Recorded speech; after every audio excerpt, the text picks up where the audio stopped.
Assalamualaikum warahmatullahi wabarakatuh. Perkenalkan, nama saya Dita Kadisya Natalia Putri dari kelas 11 OTKP 1 nomor absen 24. Pada kesempatan kali ini saya akan menjelaskan tentang 11 jenis bukti transaksi penting bagi pencatatan keuangan. Pertama-tama, mengapa sih bukti transaksi itu sangat penting? Karena tanpa bukti transaksi, suatu transaksi dianggap tidak valid karena tidak ada kejelasan. Selain itu, bukti transaksi juga diperlukan untuk pencatatan laporan suatu perusahaan, di mana dalam kegiatan ini terdapat perpindahan kas berupa penjualan, pembelian, pembayaran biaya operasional, dan non-operasional. Selanjutnya, apa saja fungsi bukti transaksi? Yang pertama, menghindari kesalahan dan penyelewengan atas kekayaan perusahaan. Yang kedua, mengetahui pihak yang bertanggung jawab atas terjadinya transaksi. Yang ketiga, media yang berisi tentang informasi keuangan. Yang keempat, dasar dan acuan pencatatan akuntansi. Yang kelima, mengurangi kemungkinan terjadi kesalahan dalam pencatatan transaksi. Yang keenam, menghindari duplikasi pada pengumpulan data keuangan. Yang ketujuh, memastikan keabsahan dan keaslian transaksi. Yang kedelapan, dokumen atas peninjauan kembali transaksi jika terjadi permasalahan di kemudian hari. Berikutnya adalah jenis-jenis bukti transaksi. Jenis bukti transaksi ini ada dua. Yang pertama, bukti transaksi internal. Bukti ini dibuat oleh pihak di dalam perusahaan dan digunakan untuk keperluan internal perusahaan. Sederhananya adalah berupa memo dari pimpinan ataupun orang tertentu. Yang kedua, bukti transaksi eksternal. Bukti ini ditujukan untuk berbagai pihak di luar perusahaan. Selanjutnya adalah contoh jenis bukti transaksi internal. Yang pertama, bukti kas masuk, menyatakan bahwa perusahaan telah menerima uang secara tunai. Yang kedua, bukti kas keluar, menyatakan bahwa perusahaan telah mengeluarkan uang tunai, misalnya untuk membayar gaji karyawan, utang, dan lain-lain. Yang ketiga, memo, bukti pencatatan antar bagian atau manajer dengan bagi-bagi yang ada di lingkungan perusahaan.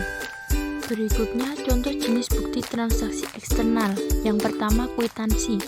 Kwitansi adalah alat bukti penerimaan sejumlah uang atas pembayaran yang dilakukan secara tunai atau kontan.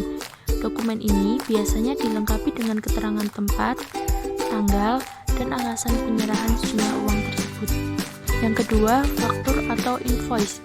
Faktur adalah dokumen yang digunakan sebagai pencatatan bukti pembayaran kredit. Pada faktur atau invoice, biasanya terdapat beberapa informasi seperti info penjual, rincian daftar barang, tanggal pesanan, harga jumlah yang harus dibayar, syarat pembayaran, dan lain sebagainya. Yang ketiga, nota kontan. Nota kontan adalah bukti transaksi yang diberikan penjual pada pembeli yang melakukan pembayaran secara tunai. Biasanya, perusahaan akan membuat nota kontan rangkap dua, di mana yang asli diberikan kepada pembeli dan rangkap kedua dipegang pihak penjual atau perusahaan. Yang keempat, nota kredit. Nota kredit adalah bukti penerimaan kembali barang yang telah dijual dan dikeluarkan oleh pihak penjual. Ini digunakan sebagai alat persetujuan dari pihak penjual atas permohonan pengurangan harga dari pihak pembeli. Hal ini terjadi karena barang yang diterima pembeli mengalami kerusakan ataupun tidak sesuai dengan pesanan. Yang kelima, nota debit. Nota debit adalah bukti transaksi sebagai permintaan pengurangan harga kepada penjual yang berisi informasi yang menyatakan tentang pengiriman barang tidak sesuai pesanan atau rusak. Yang keenam, cek. Surat perintah yang dibuat oleh pihak yang mempunyai rekening di bank agar bank tersebut membayar sejumlah uang kepada pihak yang disebut oleh pemilik rekening.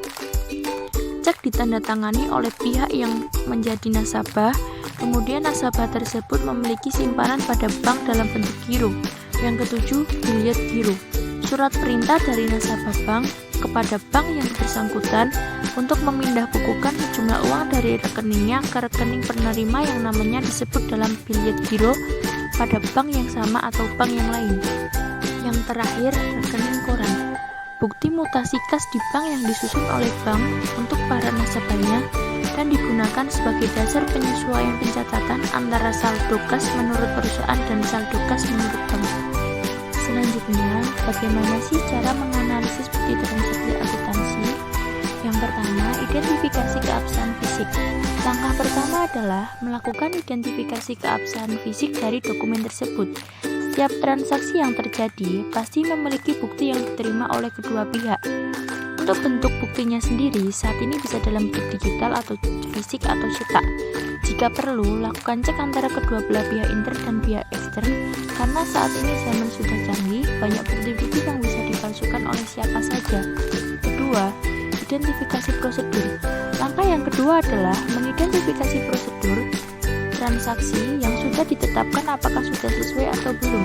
Biasanya dalam setiap prosedur transaksi ada bukti stempel atau tanda tangan seorang jika sudah melewati setiap tahap.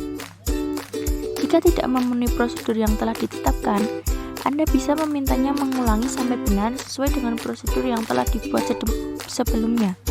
Yang ketiga, menentukan kebenaran nilai. Langkah yang terakhir dalam menganalisis bukti transaksi setelah melakukan identifikasi bukti fisik dan prosedur adalah melakukan perhitungan nilai transaksi. Caranya, dengan mengecek detail satu persatu dan melakukan penjumlahan ulang, apakah ada kesalahan dalam penjumlahan atau tidak. Demikian yang dapat saya sampaikan, kurang lebihnya mohon maaf. Wassalamualaikum warahmatullahi wabarakatuh. Terima kasih.